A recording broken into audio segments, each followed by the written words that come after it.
Okay, so today's job is going to be removing the front subframe.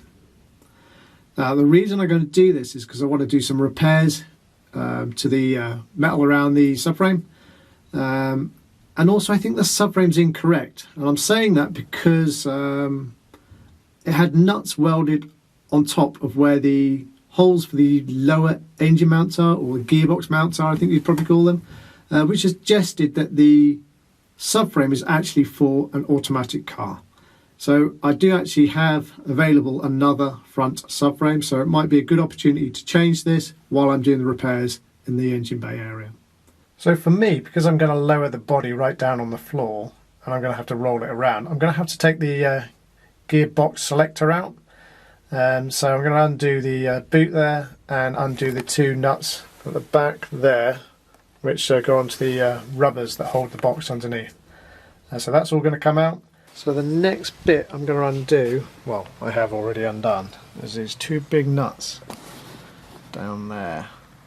Now they are inch and what does it say? Inch and 5/16. So they were quite tight, and I had to use a breaker bar. So there's one for each top of the suspension tower. You need to undo those two.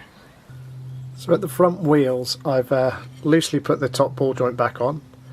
The steering arm I've left off because the steering rack stays on the bulkhead, so you need to leave that disconnected. And then, once the camera has focused, I have taken out the piece of wood that was holding the top arm up. At some stage I'm going to want to remove that top arm, which means I'm going to have to compress the rubber cone. So it's best to take that bit of wood out because that's holding the arm up and making things worse. So I have got a special tool coming which will allow me to compress the rubber, top rubber, and get that arm out. I forgot to say in that last clip, you will have to remove the front shocks. Okay, so from inside the Mini you need to undo the two bolts there. But they are a nut and a bolt, so you're going to have to find some way of stopping the nut turning on the underside. I just put a spanner on.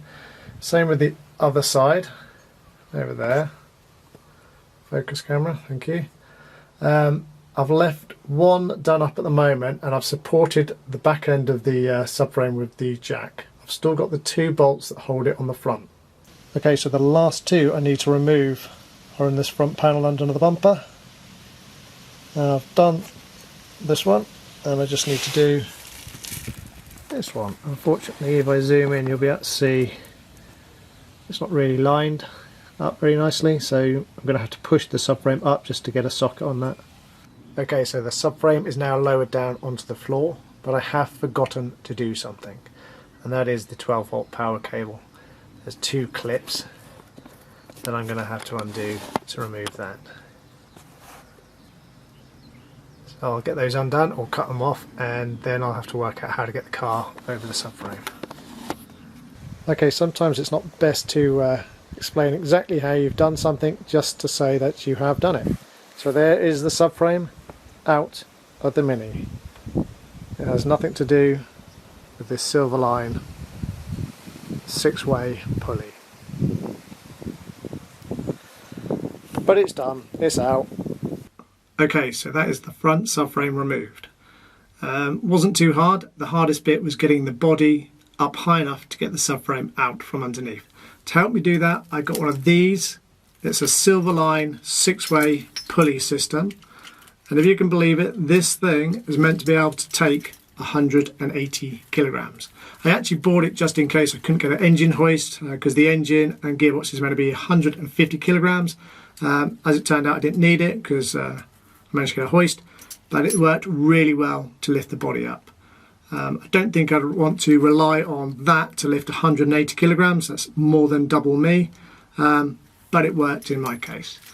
So thank you for watching, and please subscribe and keep tuned for some more videos.